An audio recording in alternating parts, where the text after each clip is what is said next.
بسم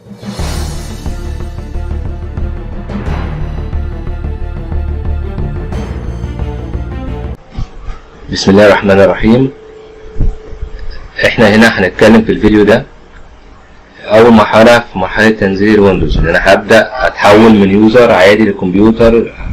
باجي اقعد على الكمبيوتر عليه الويندوز بتاعه والابلكيشن بتاعته، وكل دول افتح برنامج الوورد اشتغل عليه، او افتح صفحه النت اشتغل عليها، او افتح الجيمز اشتغل عليها واقفل الجهاز حصل فيه مشكله بوديه لفني الصيانه يصلحه او يتعامل معاه.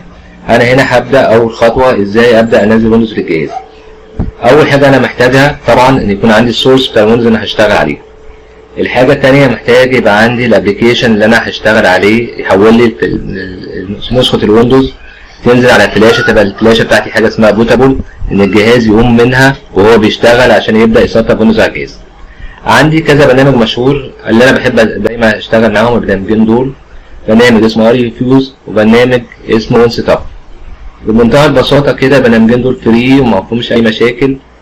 لو دخلت على الانترنت، دخلت على جوجل مثلا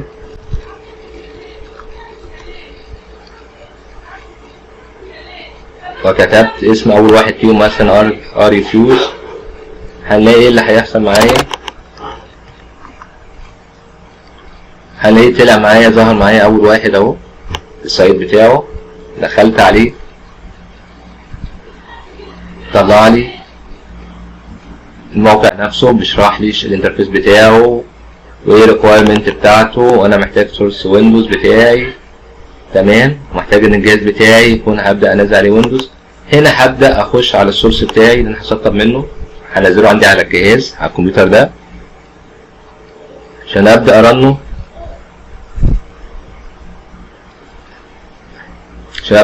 واحول سورس الويندوز عندي.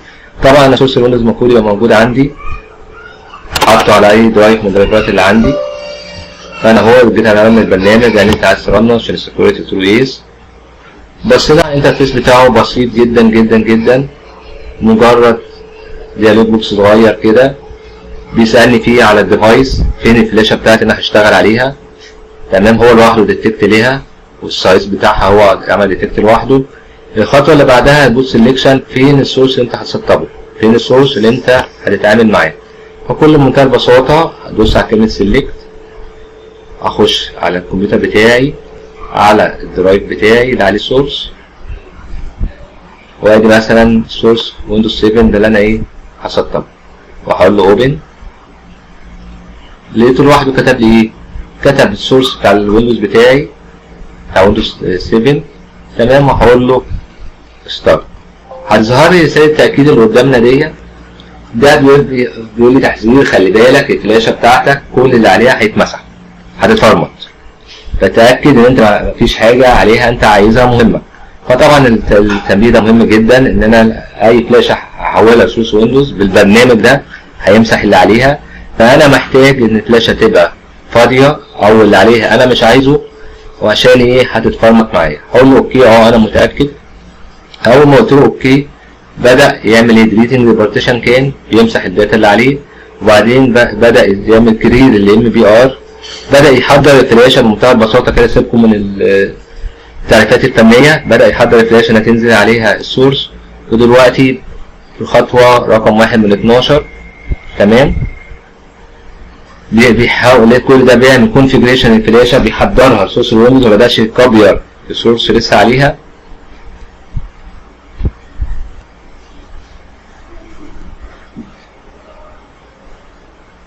طبعا الكونفيجريشن هو بيعملها للفلاشه دي على حسب سورس الويندوز انا مختاره، فهو على اساسه يبدا يشتغل. هنا بدا يعمل كوبي للسورس بتاعي للظهيره بتاعت الويندوز. وطبعا البرنامج ده لما بيجي يشتغل لازم السورس بتاعي يكون على هيئه ايزو، مش فولدر عادي مفكوك، لازم يكون السورس ايزو.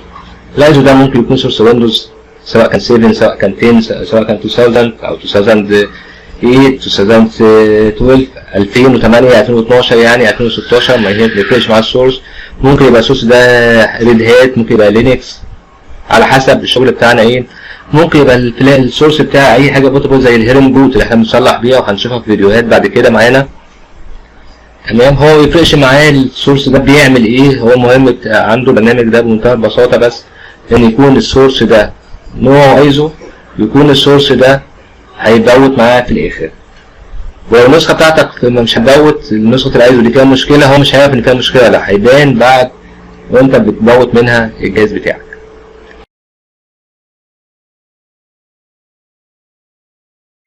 خلص هو الشغل بتاعه اهو، هلاقي منتهى البساطه. تمام، قال لي ريدي، هقول له كلوز.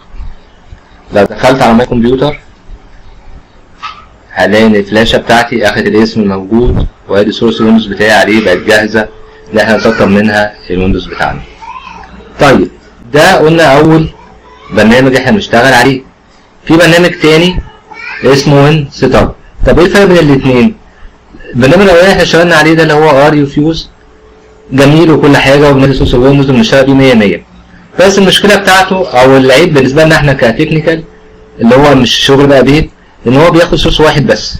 يعني ما ينفعش يبقى نفس فلاشه عليها ويندوز 7 مثلا ويندوز 10، ما ينفعش يبقى عليها هيم بوت شغل الصيانه بتاعنا. فعشان كده احنا بنشتغل دايما بالوين سيت اب ده. وده برضو بنفس الطريقه، فري بخش على جوجل بمنتهى البساطه،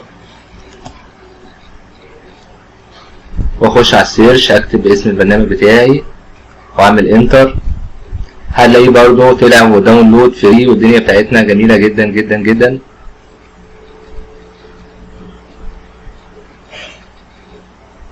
تمام، هنا هيبدأ يسألني، ادي الويب سايت بتاعه بنزل منه. هيبدأ يسألني انت هتنزله وين سيت اب كذا كذا كذا اهو، ادي السورس بتاعنا.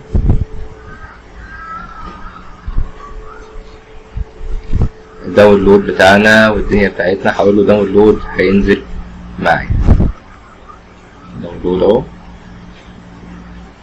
بدأ ينزل معايا عندي.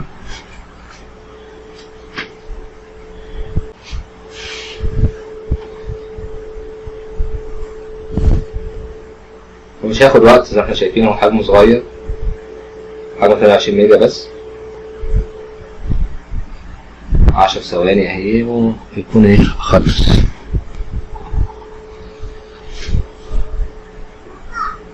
طبعا انت المفروض الحاجات دي تكون انت محضرها عندك من قبل الجهاز بتاعك ما يبوظ اصلا، تبقى انت عامل حسابك احتياطي في البيت، او ان انت لو لا قدر الله الجهاز باظ فجأة، فانت كل اللي هتعمله ان انت من اي جهاز تاني هتبدأ تعمل الشغل ده عليه. طبعا بيقول لي انت الملف اللي انا منزله ده مضغوط، هفكه فين؟ هروح انا هختار الباص اللي انا هفكه فيه، مثلا هسيبه حاليا زي ما هو في الداونلود. ماشي اوكي، اكستراكت، فك الضغطة بتاعته، نروح على الداونلود بتاعي، ادي الداونلود، هلاقي الفولدر بالاسم اهو، هفتحه. انت نسخة الويندوز بتاعك اللي انت شغال عليها دلوقتي ايه، 86 ولا 64؟ اللي انا شغال عليها 86. هفتح. طبعا اللي انتوا شفتوا يعني انا لو عملت داونلود نزل لي النسختين اوتوماتيك. تمام، ادي شكل الانترفيس بتاعي، هو مختلف شويه عن البرنامج الاولاني ار يو فيوز. هبدا هنا اقول له اعمل لها فورمات عشان امسح اللي عليها. تمام، هاجي هنا اقول له انا عايز انزل ويندوز 7 وعايز انزل هيرن بوت مثلا اللي هي بتاعت السورس بتاعي بتاعت الصيانه. تمام، او هبدا حاجه واحده عشان الوقت بتاع الفيديو، هقول مثلا نزل لي الايزوهاير بتاعت الهيرن بس. ادي الهيرن اهي، اوبن،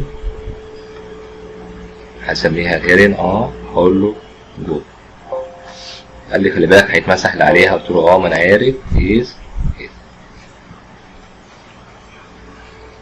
وهيبدا يظبط الشغل بتاعه. تلاحظوا ان هو كتب هنا 537 ميجا، ده حجم الايزوهاير نفسه، حجم السورس بتاعي. تمام، وهيبدا يسطبه 537 ميجا، هيبدا يشتغل عليه. قال انا خلصت 1 ميجا اهو من 537، وانا عديت سريعه اهي ان هي ايه، السورس ده صغير مش كبير.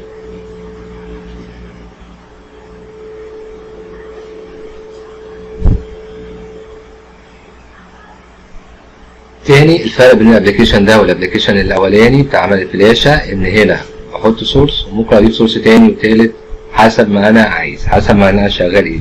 لو انا شغال في البيت خلاص يبقى البرنامج الاولاني كافي عندي، بنزل نسخه ويندوز واحده واشتغل عليها. لكن لو انا دخلت بقى شغل الصيانه عايز اجرب 7 و10 وانزل 7 مره و10 مره، هحتاج الفلاشه بتاعتي يبقى عليها الاثنين.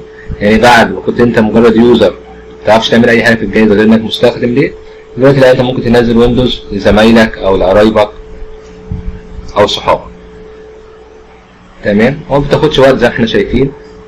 الهيرن دي الصيانه بتاعتنا، ودي لها فيديو مخصوص ليها. تمام. بعد ما اخلص هيقول لي ايه؟ راح يقول لي العمليه يا اما سكسيد يا اما فيل حسب السورس بتاعي ايه. هو الكاتب تحتي انا بيعمل فينيشنج اهو، بيخلص. بليز ويت.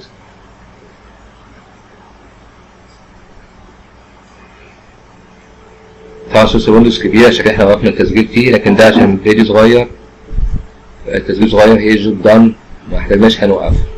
طب تعالى دلوقتي كده انا نفس الدهايه اهي، نفس الفلاشايه اهي، هاجي اقول له انا عايز انزل ويندوز 2011.